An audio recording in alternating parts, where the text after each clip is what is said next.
¿Qué tal? ¿Cómo están amigos y amigas de esta comunidad? Continúa, por supuesto, todo el proceso que tiene que ver con la reforma judicial, con la elección judicial. Y en los últimos días nos topamos con otra nota particular. Un juez decide suspender el proceso que llevaba a cabo el Comité Técnico de Evaluación del Poder Judicial para la elaboración de sus listas de los candidatos y candidatas. El comité lo decide, acepta, ¿no? Llevarlo a cabo. Sin embargo, después entra el tribunal en esta discusión y dice el juez se extralimitó de sus funciones. El tribunal le ordena al comité que continúe, pero el comité dice no lo voy a hacer, desacata. Por lo tanto, el tribunal pone orden y señala que lo haga el Senado de la República.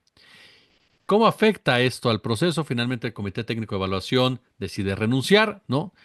¿Cómo lo afecta? ¿Cómo podemos entender esta postura del juez, esta postura del comité? ¿Es una nueva derrota para los intereses en contra de la reforma judicial? Voy a platicar, por supuesto, con mi querido y admirado Isaac de Paz, aquí en nuestra comunidad. Doctor, ¿cómo estás? ¿Qué tal? Muy bien, muchas gracias, estimado Jesús, y un saludo a tu querido público. Oye, Isaac, pues ya de entrada te pregunto, boicoteo, trastocar, tenían razón. ¿Cómo definimos esta discusión del Comité Técnico de Evaluación del Poder Judicial, del juez y lo que define el tribunal? Mira, Jesús, el boicoteo, yo lo quiero decir muy claramente, proviene de un grupo radical, ultra, diría yo, dentro del Poder Judicial, de jueces, de magistrados, de magistradas, que por todas las rutas quieren o pretenden boicotear la reforma. Obviamente hay como un diálogo a valores entendidos con la presidencia de la Suprema Corte porque ella está permitiendo que eso pase. Y voy a explicar por qué. En Ujú. primer lugar, Jesús, hemos desde septiembre que salió la reforma constitucional ya publicada, o sea que era una regla constitucional, fue ilícito, fue contrario a la Constitución, contrario a todas las reglas procesales, contrario a todos los mecanismos, Jesús, que permite la Constitución mexicana para impugnar normas, fue contraria la admisión de los amparos. Entonces, este amparo es otro amparo más contrario a la regla constitucional de que, número uno, no se admiten amparos contra la Constitución. Número dos, los jueces de amparo no pueden conocer de asuntos electorales y esto es un proceso electoral. Nunca lo han hecho, Jesús, nunca lo habían hecho antes. Por eso yo por ahí en X dije, es una prevaricación, o sea, un juez no puede actuar a favor de sus propios intereses, porque se convierte en juez y parte, porque curiosamente son los jueces y alguno que otro académico por ahí que está en contra de la reforma. Entonces, si tú estás en contra de algo, no puedes traer a tu juzgado una demanda de que tú sabes que vas a recibir y que tú vas a tramitar para tus intereses, porque eso se llama prevaricación, ¿no? Eso es un concepto de como defender intereses propios y eso es contrario a la ley. Tú no puedes defender tus propios intereses ante ti mismo porque te vas a dar la razón. O sea, perdón si estoy siendo un poco rebuscado, pero pues claro, si yo soy juez y traigo un asunto donde están mis intereses, pues me voy a dar la razón, voy a hacer que yo gane, ¿verdad? Entonces, lo que hizo el Tribunal Electoral fue poner orden y decir, obviamente recibió impugnaciones de otros, porque hay también jueces y juezas, magistradas, magistrados que están a favor de la reforma. Eso no se nos debe olvidar.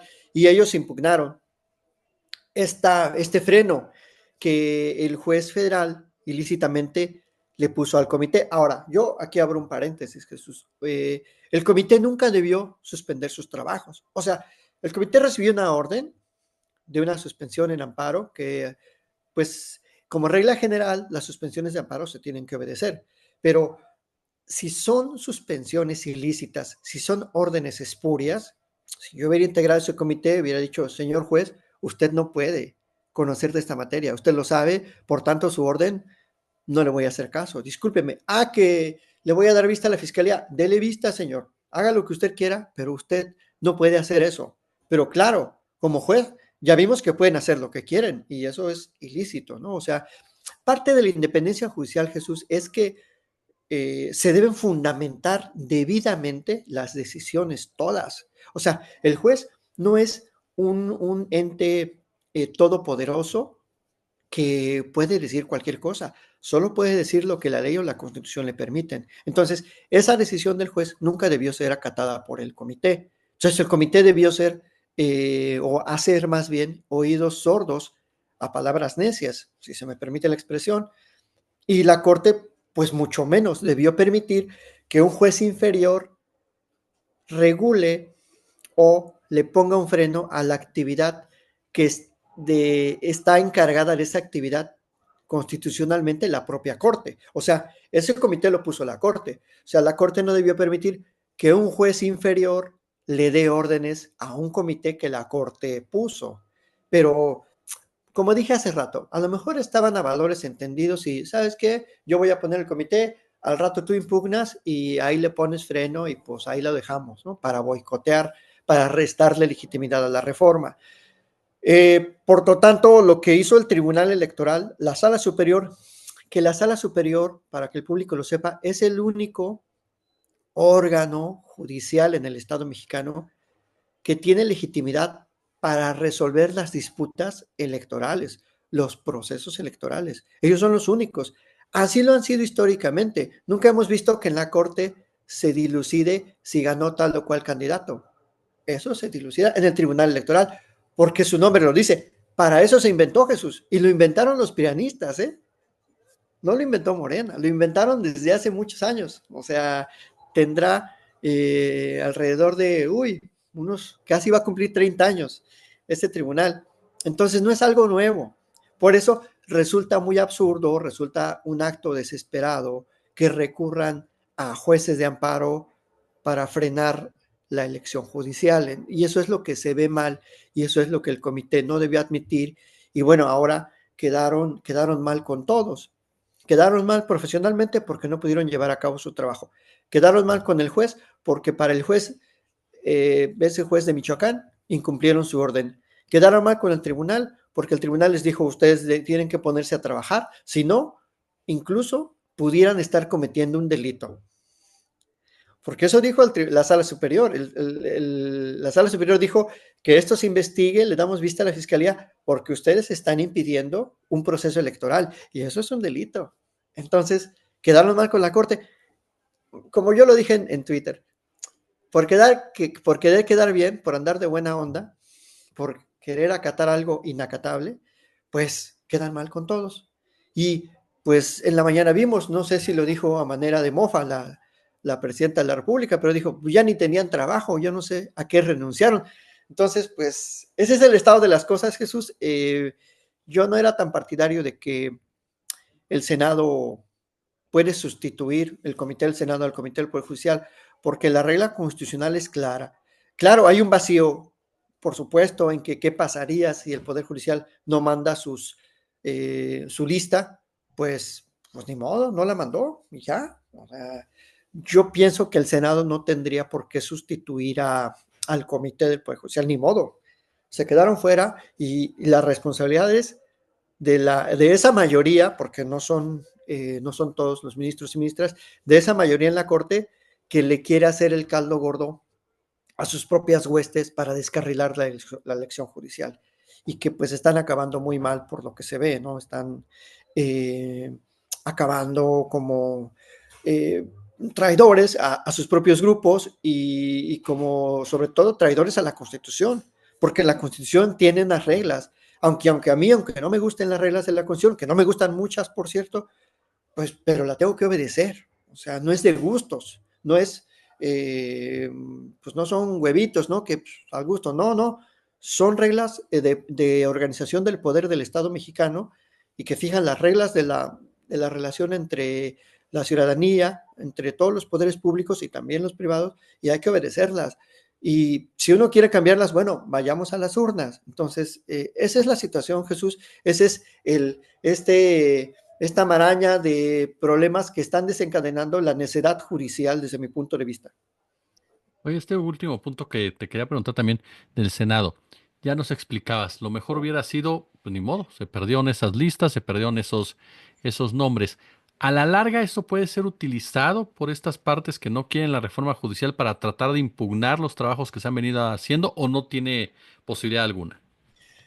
No, Jesús, mira, son actos inimpugnables porque la Constitución dice que los tres poderes mandarán sus listas, pero sí dice que dos poderes o los tres poderes pueden, eh, digamos, promover a una persona, a la misma persona. O sea, dos poderes pueden decir, bueno, nosotros vamos a poner en la lista a Isaac de Paz, y eso sería válido. Quizás por eso se interpreta en ese sentido, pero no se contempla en la Constitución que se sustituyan los comités, o sea, no se contempla qué pasa cuando un comité decide no realizar su trabajo, porque es una decisión propia del comité y es una decisión de la Suprema Corte. Porque, ojo Jesús, esa misma orden se la dieron al Comité del Poder Legislativo y al Comité del Poder Ejecutivo. O sea, este juez se sintió todopoderoso y le quiso dictar órdenes a todos los comités. Qué casualidad que el único que obedeció esa orden espuria fue el del Poder Judicial, porque los otros también recibieron la orden. ¿Qué le dijeron? No, señor, usted ni siquiera es competente para recibir ese amparo.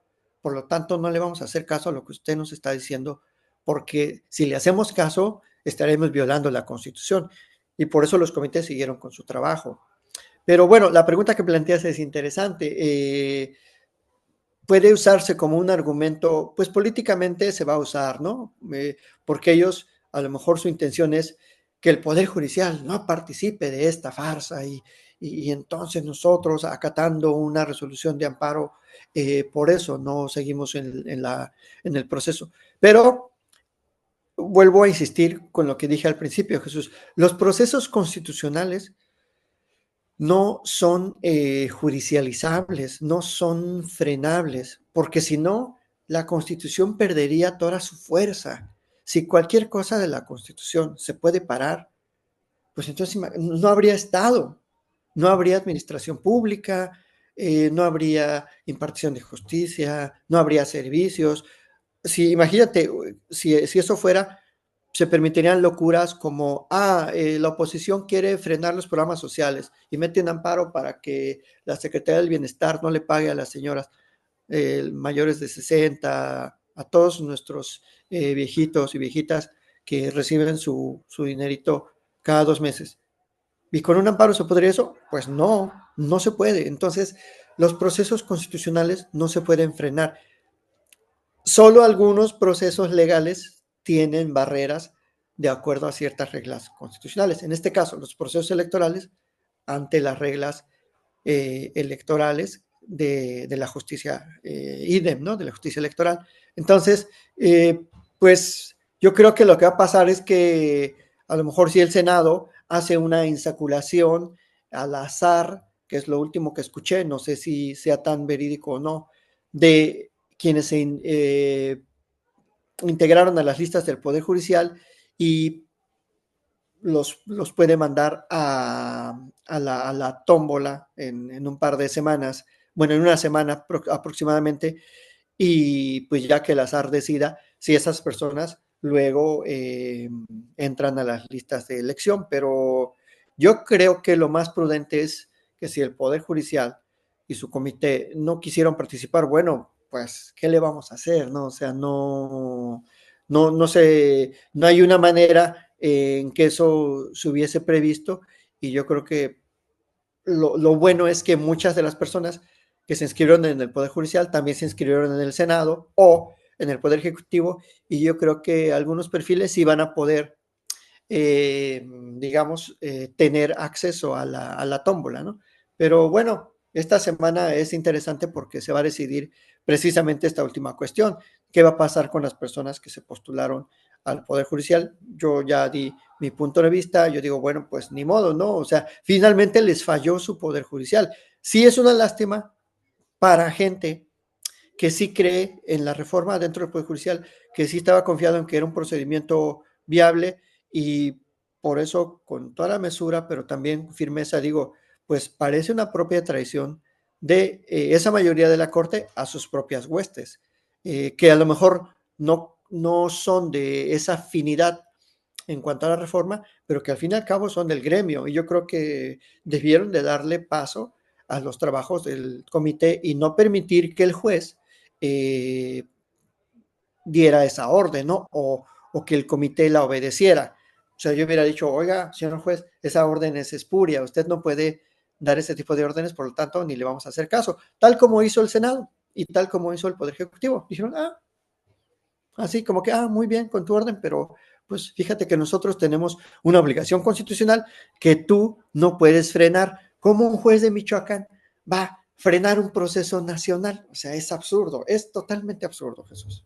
Claro. Oye, finalmente, ¿no, Isaac? Perdón que lo personalice la pregunta, pero ¿está derrotada Norma Piña ya como presidenta de la Suprema Corte, siendo una de las voces que más se opuso a esta reforma, o el rostro de los representantes que representa los intereses que estaban en contra de esta reforma? Sí, pero no es de ahorita, Jesús. Está derrotada desde el 4 de noviembre de 2024, en aquella sesión de la Corte, cuando no pasó el proyecto del ministro Carrancá para invalidar la Constitución. De hecho, moral y constitucionalmente hablando, el hecho de admitir esa